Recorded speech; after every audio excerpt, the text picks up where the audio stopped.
Bonjour, nous sommes le 20 novembre, journée internationale des droits de l'enfant. Au nom des enfants, je veux vous parler d'un véritable drame contre lequel il faut agir. Les violences sexuelles faites aux enfants.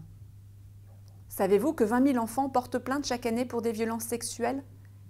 Et combien d'autres se taisent? Savez-vous que dans 80% des cas, les proches sont incriminés? Des parents ou des personnes de confiance de la famille. Il y a en France 4 millions de victimes d'inceste. On les appelle des survivants parce qu'ils doivent apprendre à survivre avec cette terrible blessure et n'y arrivent hélas pas toujours.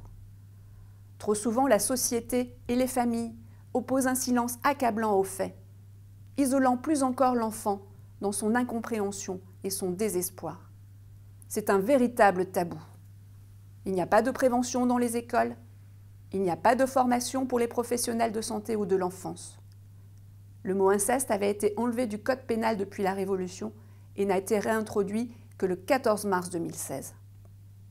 Il ne peut y avoir de fatalité sur un tel drame. Brisons le silence. SOS Village d'enfants connaît très bien la lourdeur de ces traumatismes qui affectent beaucoup des enfants accueillis dans nos villages. SOS Village d'enfants sait que libérer la parole des enfants est le premier pas vers leur reconstruction. C'est le rôle de tous les professionnels en contact avec des enfants. Apprendre à détecter ceux qui pourraient être victimes ou l'avoir été, puis accompagner leurs paroles.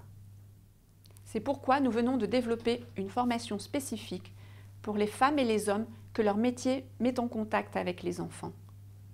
Elle leur permettra de lire les indices non-verbaux dans le comportement des victimes et de les identifier.